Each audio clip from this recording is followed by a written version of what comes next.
ne tient pas compte de ta taille, de ta forme, de ton âge, de ton teint, de ta beauté, de ce que tu es. Mais Dieu tient compte de lui et il t'a oué afin d'aller impacter. Ne regarde pas ce que tu es pour avoir peur. Lève-toi et sors. Connaître ce que tu es, ce n'est pas dans la maison de Dieu, c'est dehors. Sois frustré quand tu vois que Dieu suscite d'autres personnes pour accomplir sa mission. Ça doit te faire mal. Ça doit te faire mal.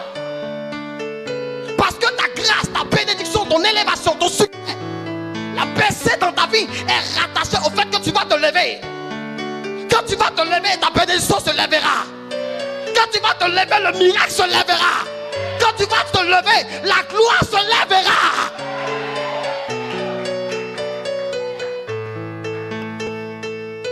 Est-ce que ceux qui sont derrière m'écoutent? Est-ce que ceux qui sont ici m'écoutent? Est-ce que ceux qui sont là m'écoutent? Est-ce que vous m'écoutez? Son souhait est Caleb avec la détermination. Soyons déterminés pour conquérir les territoires. Nous n'avons pas seulement reçu l'onction, mais nous avons reçu l'onction pour impacter.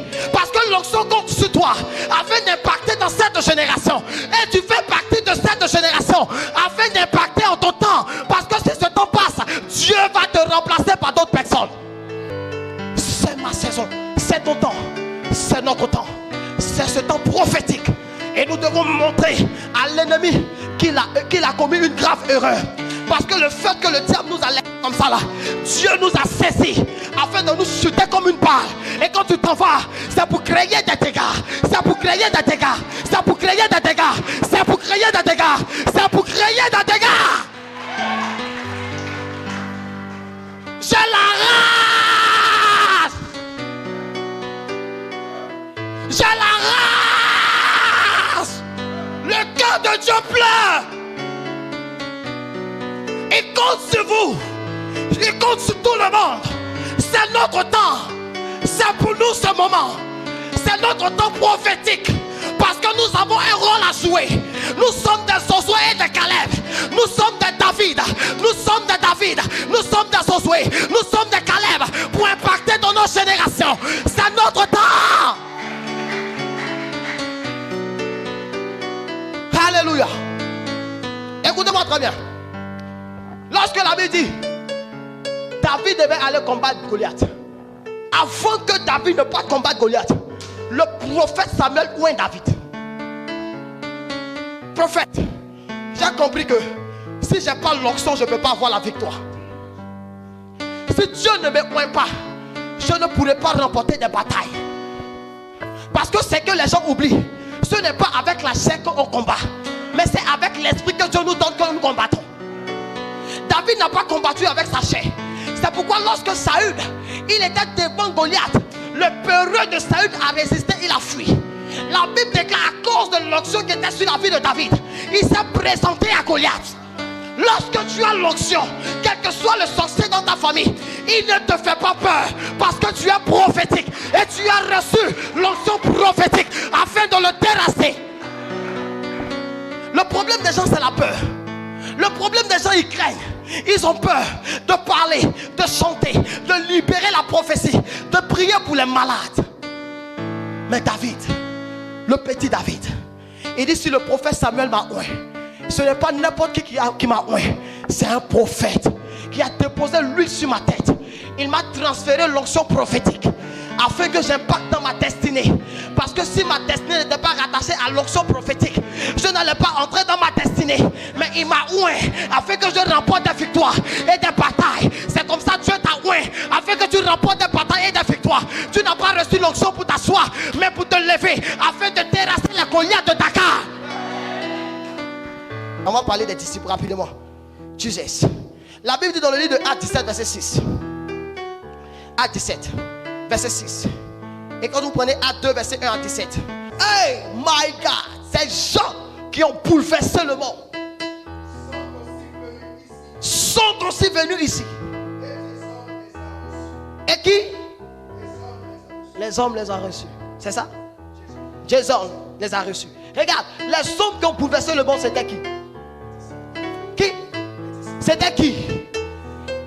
Les disciples ont bouleversé le monde. Mais là dans le texte, les les gens sont en train de témoigner de ce qu'ils ont fait. Et ils sont contents de les voir. Parce qu'ils sont arrivés dans l'endroit. Donc il crie, les hommes qui ont bouleversé le monde sont arrivés ici.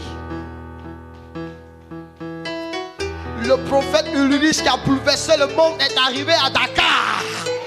Il est arrivé à Dakar. Vous n'êtes pas acclamé le Seigneur. Tu es arrivé à Dakar parce que tu as bouleversé le monde. Regardez, Jésus de Nazareth était prophétique et conquérant. Parce que Jésus avait reçu la révélation depuis le ciel qui devait combattre l'ennemi, le diable sur la terre. C'est pourquoi il a pris la forme d'un homme, il vient. Et quand il vient pour détruire les choses. Il vient payer le prix afin que toi, tu puisses être tranquille sur la terre. Lorsque Jésus arrive, il vient pour vaincre la maladie. Il vient pour vaincre la mort. Il vient pour détruire l'œuvre du diable. Et après ça, qu'est-ce qu'il fait? Il oint les disciples. Qu'est-ce qu'il va leur dire? Restez dans la chambre haute. Vous allez recevoir quoi? Une puissance. Parce que tant qu'il n'avait pas la puissance, il ne pouvait pas opérer dans la dimension de Jésus. Donc j'ai compris que avant d'opérer dans la dimension de Dieu, il faut que tu sois oint. C'est pourquoi toutefois quand tu es ici, qu'est-ce que Dieu fait? Comme tu n'es pas puissant, comme tu es faible, tu n'es pas fort, qu'est-ce que Dieu fait? Il te oint. Il te donne l'onction afin que tu sois puissant. Et alors, il te donne l'onction pour que tu puisses bouleverser ce monde. Et quand les gens te verront, ils parleront de toi. Dans le livre de Actes 2, verset 17, la Bible dit, dans les derniers jours, dit Dieu, je répandrai de mon esprit sur toute chair. Vos fils et vos filles prophétiseront. Vos jeunes gens auront des visions et vos vieillards auront des songes. C'est ce qui est écrit là-bas. Pourquoi est-ce que le texte de Joël 2 se retrouve dans le Nouveau Testament? Qu'est-ce que Dieu voulait nous dire par là?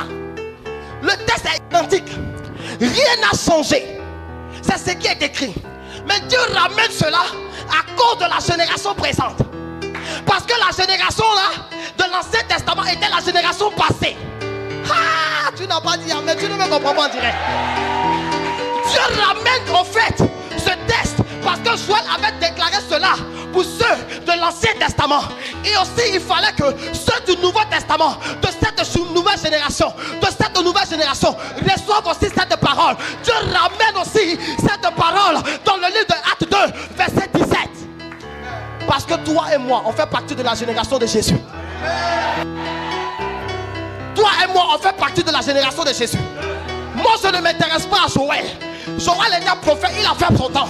Moi, je suis dans la génération de mon père, la génération de la grâce, la génération prophétique, la génération conquérante. Cette génération des temps de la fin qui doivent impacter, qui doivent apporter le réveil.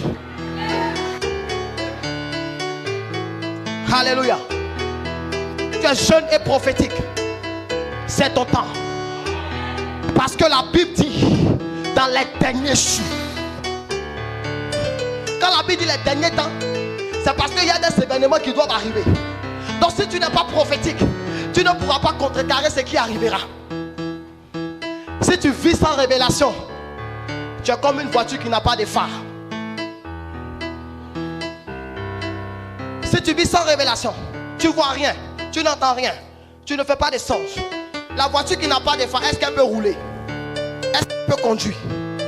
S'il va là et puis il fait noir, il va cogner beaucoup de murs, hein? Il va cogner beaucoup de bois. Alléluia. Est-ce que tu es prophétique et conquérant? Est-ce que tu es prophétique et conquérant? Est-ce que tu as la soif d'aller arracher les âmes dehors et les ramener dans la bergerie? Si tu as la soif, tu vas te lever comme un conquérant.